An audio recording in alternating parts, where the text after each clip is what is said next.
981, that's the channel. And you can even post a comment on there as well. Our analysts are in. Good morning, AB. Welcome. Hello, good morning, Zibby. And Good morning to all of the wonderful listeners, and happy Friday. Thank God it's Friday. it's like TGIFFFFF. All right, Chibuzor is also joining us. He should be on with us shortly. We're going to start off with the first headline, and this one is coming from Premium Times. The Minister of Education, Tahir Maman, a professor, says that there is a compelling need to establish more universities in Nigeria. AB?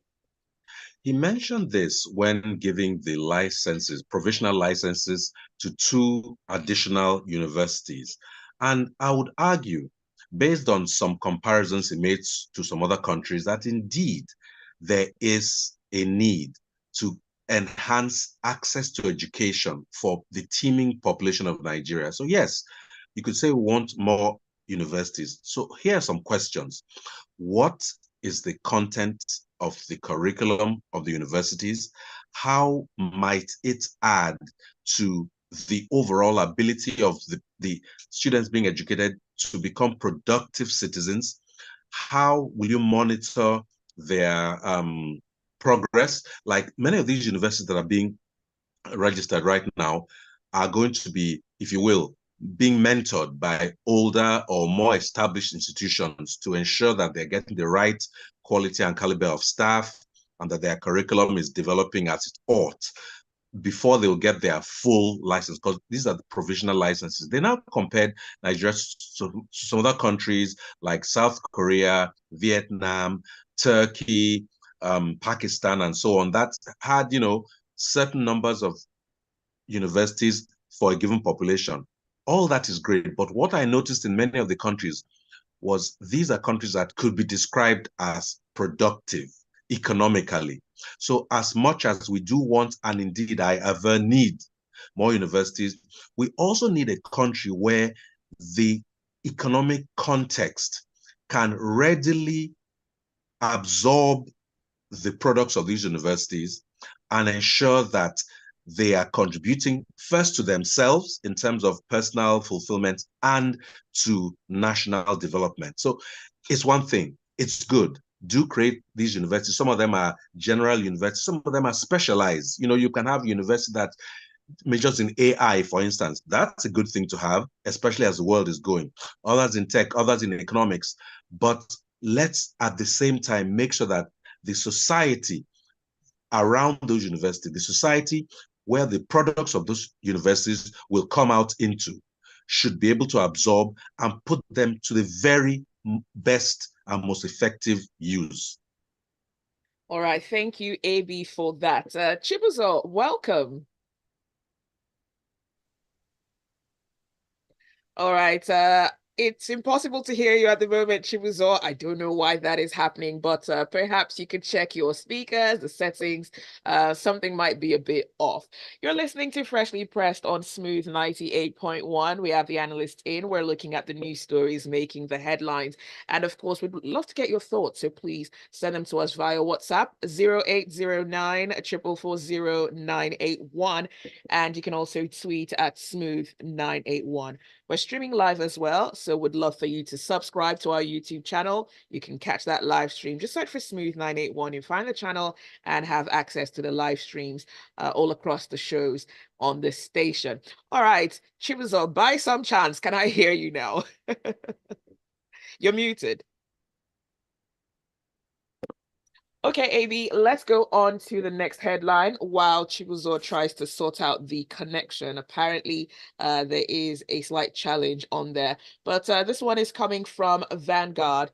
The federal government says the $800 million needed for rehabilitation of the nation's ports is almost ready.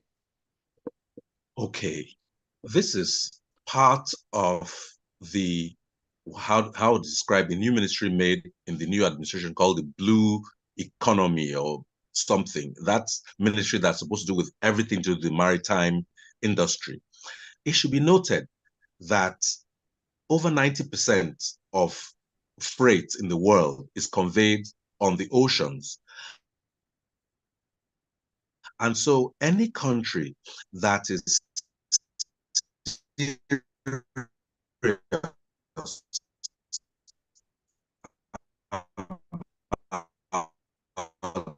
getting a piece of that on the ports. Just because, first of all, Singapore used to have, then China, Shanghai port took over. Many of the world's effective ports are in that Chinese area, Guangzhou and so on. And what you'll find is that they too are part of a very productive economic sphere in those parts. Rotterdam has another great port and a few others. Now, when I looked at that list, nowhere was there an African country that had a fabulous sounding port. I mean, Jebel Ali in the UAE is another fantastic one. I think this is a very good initiative.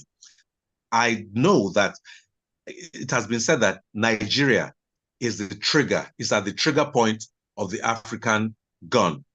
And if somehow Nigeria gets its act together, we can become a very significant strategic and logistic hub for port activities all around Africa and the world, indeed. So I like the idea. This story, however, we had an 800 million naira figure. The story was focused all about some patrol boats. Yes, you need security in and around your ports to ensure that they are effective and people have confidence utilizing them. But that's on the macro level. On the minor level, I also feel we need to ensure that we utilize all of the God-given coastline in Nigeria.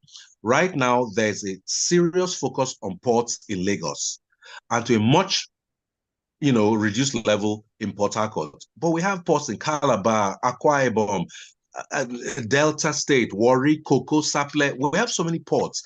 If we first of all focus on making sure that all of those ports are effective, one, we diversify, two, we create jobs, three, we just become a more reasonable part of this blue ocean economy. And so I'm happy to hear about this focus, but I need to know, really, the country needs to know more about what that 800 million naira will be used for, where it is being sourced from, and how it will transform our ports from whatever place they are right now to something that truly contributes to Nigeria's economy. Oh, all right. Thank you so much, AB, for that. You're listening to Freshly Pressed on Smooth 98.1. Do stay with us. We'll take your messages and, of course, more headlines with our analysts. The show continues shortly. Yes. Can you hear me? Yes, finally. Now we can hear you, finally. Jeez. I had to switch to my mobile phone. Wow. Okay. I switched to a new laptop. Okay, that's a new laptop, so I don't know what's happening. You haven't set it up yet. That's what the problem was. We're seeing you but not hearing you. Welcome. That is true. Yeah, thank you. All right, so we'll start off. When we go back, we'll start with the punch story, Chibuzor. Absolutely. Okay, that's fine. All right, thank you.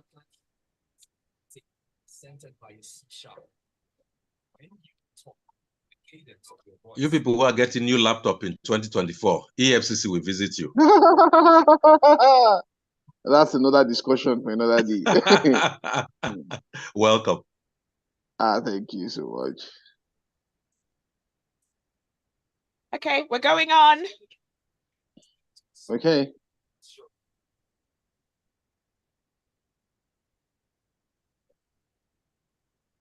It's Freshly Pressed on Smooth 98.1. Our analyst in, and finally, we can hear Chibuzor. Chibuzor, welcome officially this morning. Thank you very much, Zibby. Thank you, Lega. Okay, so we're going on to the headline coming from Punch, and Chibuzor, this is for you. Army chief faults military-civilian clashes, vows to protect citizens' rights. So finally, someone is speaking out. This is personally a pet peeve of mine that has been a pet peeve of mine for years. And I do hope he's going to put his money where his mouth is. So the army chief, through a representative, that's Lieutenant General Taoreed Lagbaja, through representative of his, who was the commander of the 4th Special Forces Doma, Nasarawa State, that's Major General Hilary Zan, we basically found out reports of disagreements between civilians and the military in parts of the country, and he vowed to protect the interests of all citizens of the nation. Right. He also reiterated the army's commitment to remain apolitical and loyal to the president. Now, I'm going to take this on 2 points. I have personally been a victim of the army's officers' disrespect to civilians, and I think it's a carryover. I actually believe it's a carryover of our military days. It's one of those things that where you have officers who have aspired and joined the army because of the power and the influence of the uniform that they have. Now, it's not something that is going to change overnight, despite the best intentions of the Chief of Army Staff. It's something that has to do with how are these officers being oriented when they join the army. And it's not just about the army, it's our entire military and paramilitary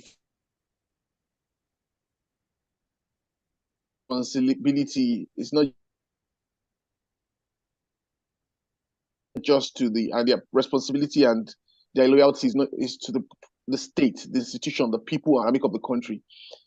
The reason why they exist to defend the territorial integrity of the country is because of the people exist. So we need to get to that point where there's an clear understanding of what the roles and responsibilities of the citizens to the army officers and the army officers likewise. While the citizens do owe a lot of respect and to the army officers also need to show the same thing. So I think it starts from how do you orient these officers when they join the army? How do you keep passing this message across? And like I said, we don't see it only in the army, we see it in the police and most other paramilitary forces.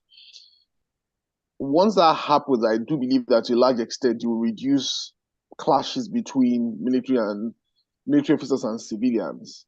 But do these clashes happen? They're happening. They're still happening as at last week. They're still happening as at today. But how can it change? And I think that's where the Chief of Army Staff should be sitting on, is by orienting and passing this message across to all his officers and walking them through. So they've talked about education on human rights, about them stepping up education on human rights and continuous sensitization workshops across all the army formations in collaboration with the Red Cross and other notable agencies. I think also internally they also need to set the right examples, but I think it's a step in the right direction. And I do think long term for us to remain a democratic state and build our strong institutions, that will also start from the army and the relationship the army has with the civilians or the military have with civilians in Nigeria. So I think it's a good step forward. All yes, right, I think you, one last thing he's mentioned here also is that, sorry, I would like to chip in something. The last thing he's mentioned here that there's a toll-free center where you can place your complaints and suggestions across all army installations here. So it says that's one, they call it the civil military legal desk across all the formations of the army. So our viewers and listeners, if you have any issues with the army, please try and access it. AB, you were going to add something?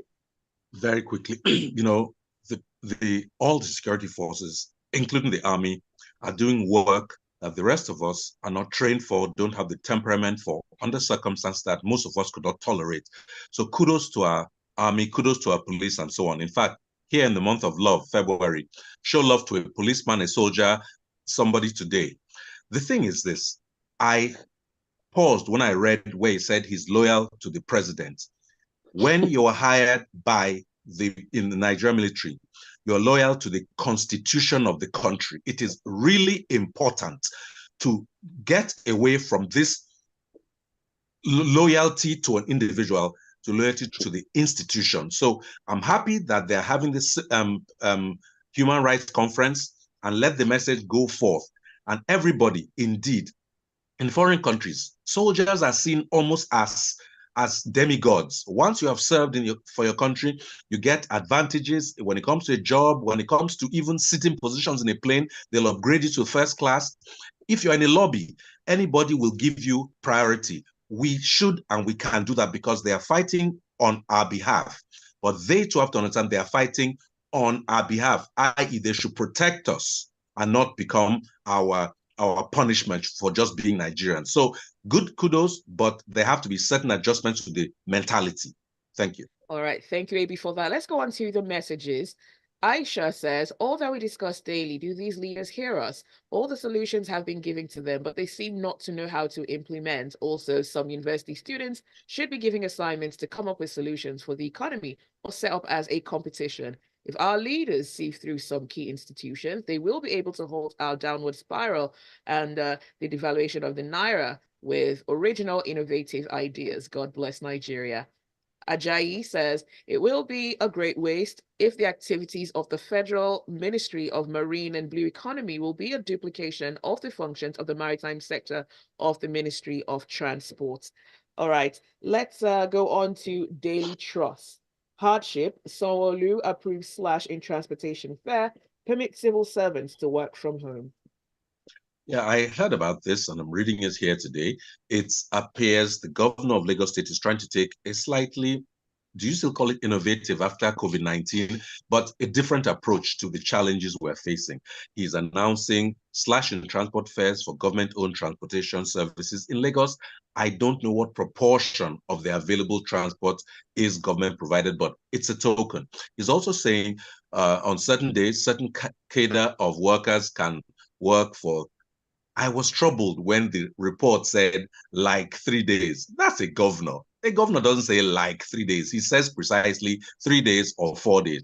We all know that you must have already assessed what the work scope is for the people so that you can properly distribute them and put them on schedules that will still make sure that people do get the service from the government that they need. I like the idea. It suggests that you have assessed who the workers are, what the workers do, their duty posts, perhaps their routes to and from work, and you're trying to create some relief. He's also announced the provision or the preparation for about 4 new markets where people, or food hubs, not just markets, and then linking up with 42 established markets across Lagos. So there just seems to be an element of management acumen trying to be applied to an ongoing challenge. You know, this is a classic example of light at the end of the tunnel. When a person appears to be addressing or first identifying challenges, then attempting to apply solutions.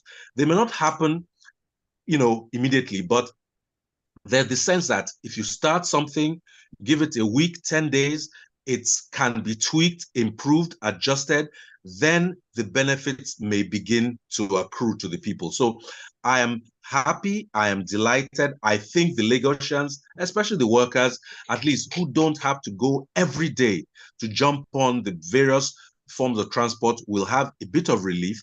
And if anything, that may even contribute to reducing the traffic on the roads, which will generally help everybody. So I thought that's a good approach.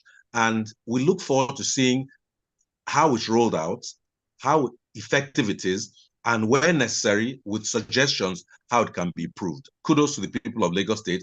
And perhaps these kind of examples can be adopted elsewhere. However, working from home, one thing, you do need power if you're doing online kind of work, and you do need data. Will there be provision for that? How will that be managed? Will somebody say, oh, I couldn't join the Zoom meeting because I didn't have power?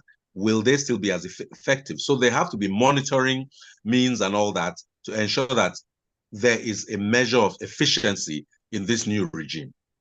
All right, thank you for that, Avi. And we're moving on to the next headline, and this one is coming from Punch. Senate passes Southeast Development Commission bill.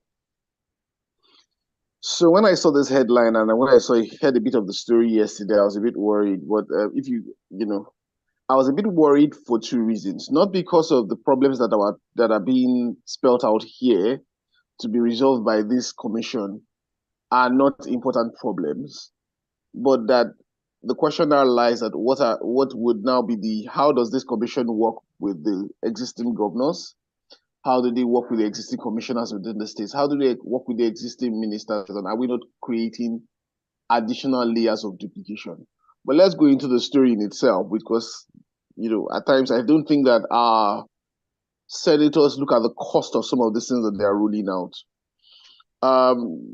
So on Thursday, the Senate passed the establishment of the bill for the Southeast Development Commission. And to give a background, on Wednesday, I think they had passed the bills for the creation of the Southwest Development Commission bill. And I think they had also done for the North Central Development Commission. So basically, what we already have an institution for the South South, or the Niger Delta, really, not the South South. What tends to happen in Nigeria is that once one region pushes forward something, even though they are, clear needs, you'd have basically a race for creation for the other things to balance out the issues. And for me, what in a situation where we're already battling with increased cost of governance, I'm trying to cut our costs, that we have limited revenue. It looks counterintuitive to be creating this additional parastatals or additional commissions in this state. But hey, what do I know? So the Red Chamber took this decision, and chaired by obviously by the Senate President. Now, one of the things that came out, obviously, the basis of creation of this commission was looking at some of the infrastructural damages that the region has suffered as a result of the Civil War. The Civil War ended in 1970. So it's quite interesting, in 54 years after the fact, we're actually thinking about repairing infrastructure that was damaged 54 years ago. But hey, it's better late than never. It also talked about looking at ecological issues within the regions. Obviously, we know that anybody who has gone through most of the Southeast is aware of some of the ecological issues like erosion, erosion that has destroyed a lot of the roads, a lot of the locations within the Southeast. So, in theory and conceptually, this idea is good. My major question is, how are we going to pay for it? How do we manage this how is this going to be managed in practicality and actuality to ensure that there are no clashes of responsibilities across the various parastatals that should be doing the work that this is supposed to be doing? Because we have the Ministry for Environment, we do have the various state commissioners around the Southeast, we do have the ministers for road works and all that across those places. How do we ensure, if we are able to get the money somewhere to be able to pay for these commissions that we're setting up, how do we ensure the focus on the work? How do we ensure that there's clear lines of linkage? If you ask me personally, and I think my opinion has come out clearly in the course of this discussion, as I don't believe having these entities at this time is the most important thing on the table. But I believe that what we need to do is get the entities that exist today and the functions that exist today to do their work properly. But like I said, what do I know? We have guys who are representing us, and for them, they feel that this is what they are going to pass forward to their various constituents. So let's see how this goes. But for me, it's not the right timing or the right way to do this. All right, so let's go on to a message coming through from Dakwa. He says, this loyalty issue is questionable because most people are 100% faithful to those who are maintaining their stomach infrastructure at any point in time. We all understand the hardship and fact that the economy has been bamboozled and pragmatically damaged over the years, and rebuilding our financial institutions will take a lot of sacrifice on the part of Nigerians.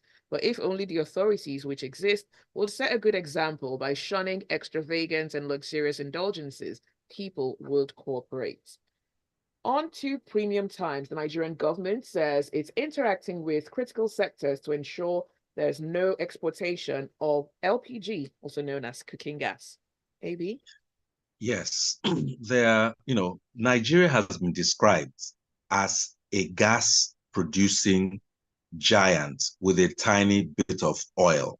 When you think of how we rely on oil, that just tells you how much potential there is for gas. The main three gases that we hear about, LPG, which is the cooking gas, CNG, which is that one that they want to use to make cars move, and LNG, I think is used for producing power or something. So LPG, cooking gas, has been steadily rising. And it's making some people revert to things like firewood, charcoal, and all those, which are supposed to be bad for the environment. So the government is saying, hey, I'm going to talk to the main producer, Shell, and one or two of those other big oil companies to make them stop exporting. However, let's never forget that a company is set up for profit. And if it sees that there's a market that will give it more profit somewhere, it shouldn't surprise me if the company chooses to export. That said, as an economic manager, a government does have a right, like governments all over the world, to prioritize its people. So perhaps they're going to come to some kind of agreement about proportions. I don't know about stopping it entirely, because surely those companies already have some agreements with some foreign, uptakers of the product. To just tell them to stop, you might put in their business relationships in jeopardy.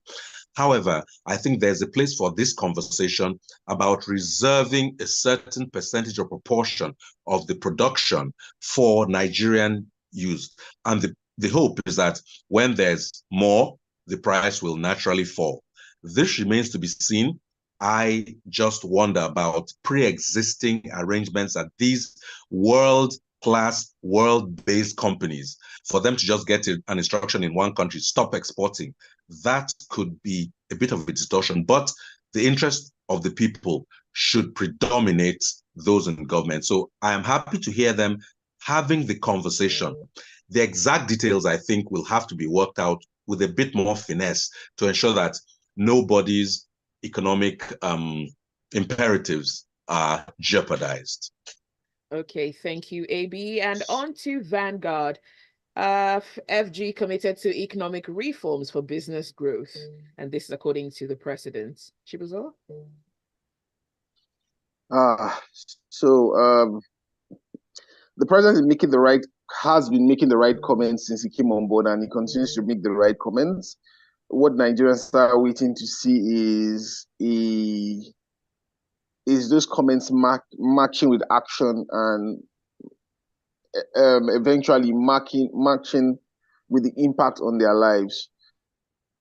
So the president made this comment when he received a delegation from the Corporate Council of Africa, led by, he met a delegation from the Corporate Council of Africa. He basically gave the right tones. He said, give commitment to Nigeria's economic growth, talked about his vision, talked about the fact that he's not relenting on his vision. He spoke about a lot of things, about the landing of the submarine cable in Akwa Ibom State, talked about policies and talked a lot about policy. So a lot of this is, for me, there's a lot of talk here. Like I said, it aligns with a lot of things that we've seen the president do, reaching out and saying all the right things, trying to get partners to actually align or partner with the government to be able to deliver some of the things that the government is saying that they want to deliver.